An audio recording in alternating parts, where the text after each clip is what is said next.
Today, I'm going to be doing an iPad buyer's guide. We're going to be taking a look at that base end iPad all the way up to the big old Pro, and I'm going to talk about the pros and the cons of all of these iPads. Hello, my name is Brad. I review tech for creative professionals, and today I am doing an iPad buyer's guide, and I have done these before, and if I'm going to be honest, I got a little bored. I think the main reason why is because I spent a lot of time in those videos going over the various specs and comparing numbers and things like that, and I don't think that is really a good representation of what separates these iPads from each other. So I'm going to be doing today's video a little bit differently. I have broken it down into 3 parts. Part 1, I'm going to be talking about the Apple Pencil and what the differences are in the drawing experience from iPad to iPad to iPad. Number 2, we're going to be doing some tests to show, where is their lag? How is that base level iPad different than the Air or the Mini or that Pro? Or is there a real reason that you're going to want to have to jump up to that Pro if maybe an iPad Air could kind of fit you? Nobody wants to buy something that's not powerful enough. And number 3, I'm going to be going over the pros and cons of each model, what I think each model's strength is and what I think each model's weakness is. And as always, if you're doing research and you want to find all of this information in my reviews in one place,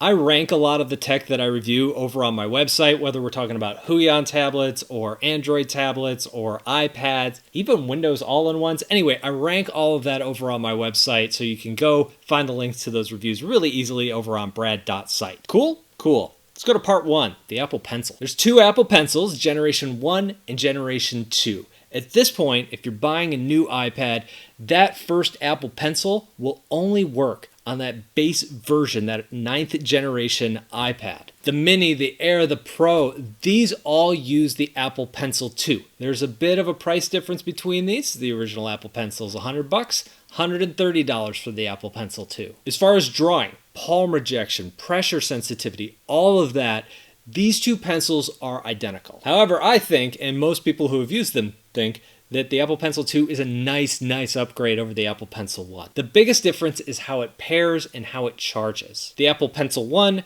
charges with a Lightning port adapter. It comes in the box, or you can plug it into the bottom of the iPad and it can charge that way. The Apple Pencil 2 charges by resting magnetically along the side of the iPad. One of the reasons I love drawing on the iPad is that when I'm drawing, I can tap and hold to bring up my color picker. I can pinch and zoom. I can use 2 fingers to scrub around the drawing or tap them to undo. All of these things have become part of my workflow, and it's just this very organic feeling drawing experience that I just love. I've used other tablets, and one thing that happens from time to time is if you're drawing and your palm is resting on it, it'll leave a mark, or you'll accidentally toggle a layer on or off or be drawing on the wrong layer entirely. Or you'll zoom in and out accidentally. Those sort of things do happen from time to time, but almost never or very rarely happen with the Apple Pencil. All of the things I'm looking for in a stylus, this one does exceptionally well. Pressure sensitivity, very good. The smoothness of the lines, very good. And then the other thing I take a look at is the app ecosystem and everything that's out there for the iPad nowadays. And when I first reviewed the original iPad Pro way back in 2015, that was my biggest critique, is that the apps weren't there yet. But we've had 5-6 years now, and I think many of them are. Over the last several years, Adobe's brought many of their apps to the iPad. You have Photoshop. It's not full Photoshop,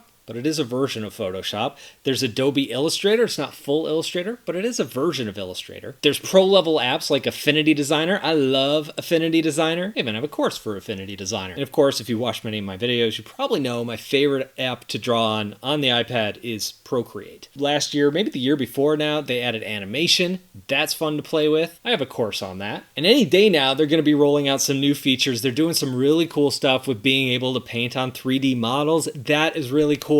If you already own my Intro to Procreate course, I will be updating it. That will be a free update if you already own it. If you don't own it, there are discount links to all of my courses down below in the description. All right, part 2, I want to talk about the hardware and how that affects the drawing experience. There are 2 things that I look for in an iPad when I'm talking about like the hardware and how that affects the experience. The first one is how much RAM do these iPads have? And the second thing I'm looking at is just raw processing power and how that affects things like pen lag. Let's talk about lag first. I think the really good news here is even on that base level iPad, the lag is pretty negligible. Negligible is a word, right? It means that it's not that important, or it's not that noticeable. Here I am drawing on that $329 iPad and the iPad Pro at the same time, and you can see when I slow things down that the Pro is almost instantaneous. Where that pencil tip is, there is a line, and there's a little bit of lag on that base level iPad. Now here is the point I want to hammer home.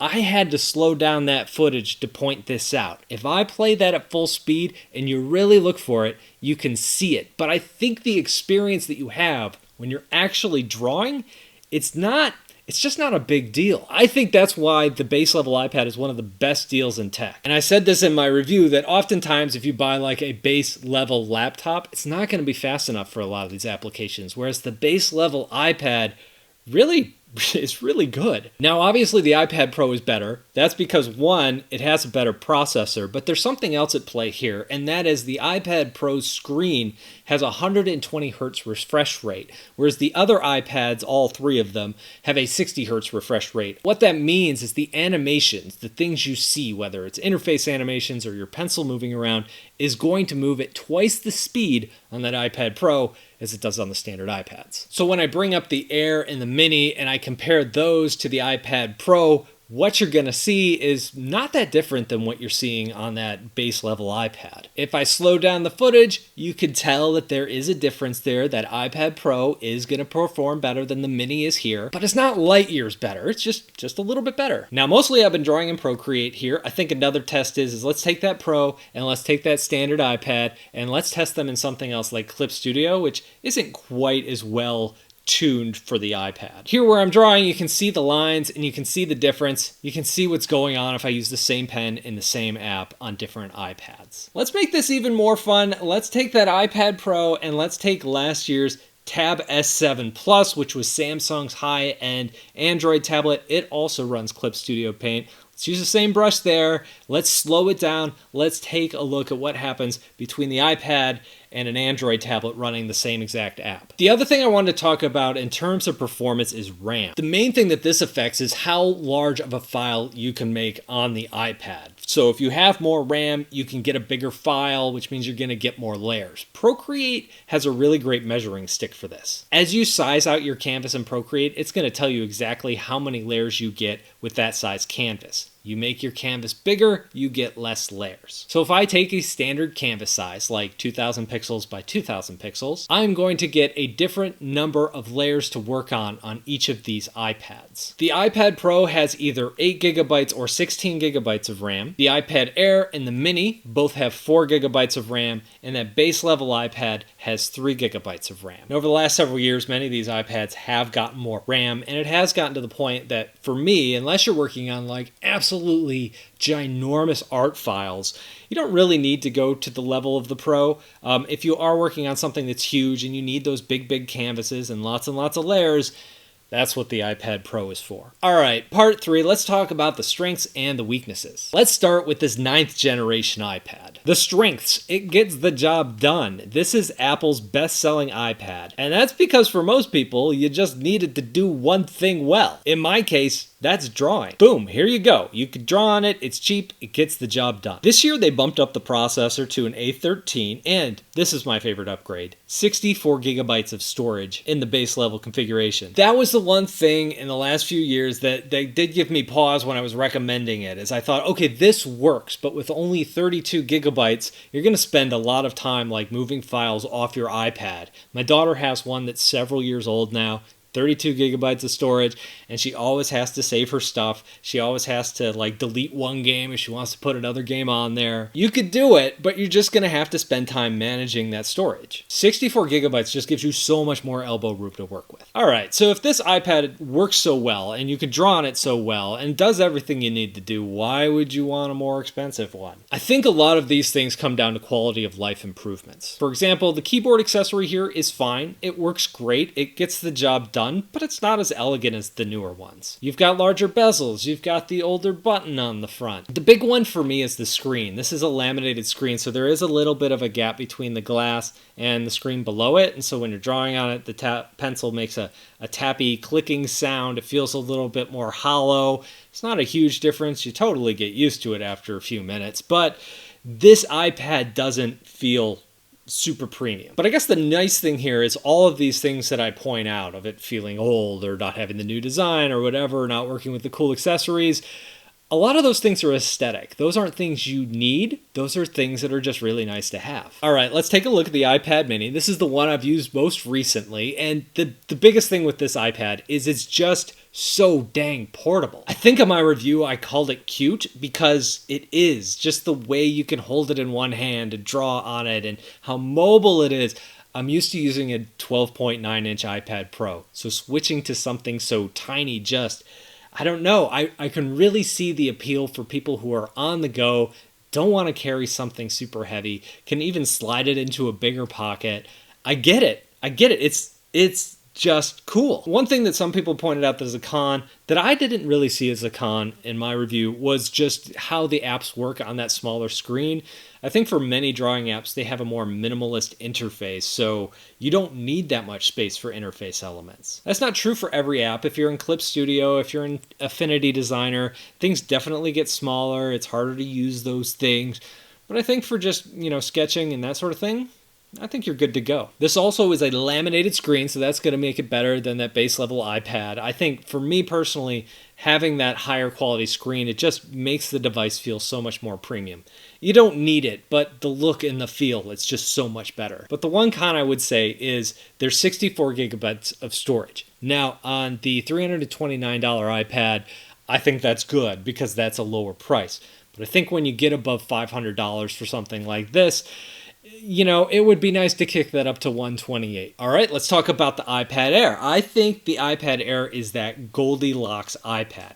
It's a nice, largish screen, not the biggest screen you could get, but big enough. It's got the newer design. It works with that Apple Pencil 2. It's cheaper than the 11-inch Pro, but it looks and feels in a lot of ways like the 11-inch Pro. Granted, the screen isn't as good. It doesn't have the higher refresh rate, so you are going to get more bells and whistles if you go with the Pro. But when I did my review back in the day, I was surprised at how many comments I got of people saying, I think I'm going to go with the iPad Air and just spend a little bit more and just get more storage, because that's one of the cons there. You only get 64 gigs of storage on that base level iPad Air. But I'm going to spend as much as I'd get with the Pro, but I'm going to get way more storage. And I think for a lot of people, that makes a ton of sense. The other little con that I would give this is this was updated last year, so it's using an A14 processor, not an A15 processor like the Mini that was updated this year. The other thing with the iPad Air is it can also use accessories like the Magic Keyboard that was originally designed for the 11-inch iPad Pro. All right, let's move on to the big boy, the iPad Pro. If you're a photographer or a designer and you need the most accurate color, here you go. One of the big selling points of this iPad Pro is that HDR screen. It gets really bright, the colors really pop, the blacks are blacker, the whites are whiter. When you set this next to an older iPad screen, you can definitely tell the difference. Now, one of the cons of that screen that I pointed out in my review is that I think the old iPad screens are still really good, and when you do need to set these next to each other to even notice the difference. So if you're not huge on specs and color accuracy and that sort of thing, you may not even notice. If you're working on absolutely huge files like I mentioned earlier, here you go, iPad Pro. If you want to get the thing that is going to perform rock solid for 5 or 6 years, here you go, iPad Pro. The con is definitely the price. Obviously, these things get really up there in price. Apple is throwing all of their bells and whistles in there. There's nice cameras along the back. There's a LiDAR sensor.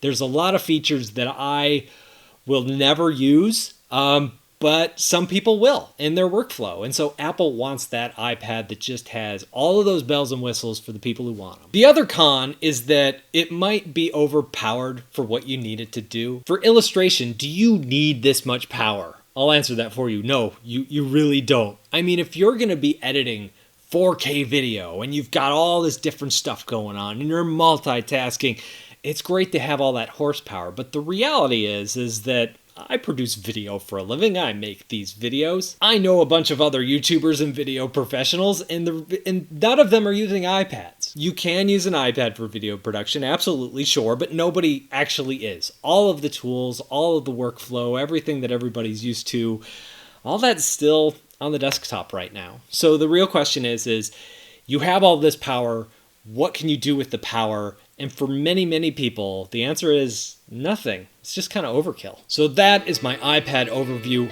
What do you think? Let me know down below in the comments. Thank you all for watching, and I'll talk to you in a couple of days.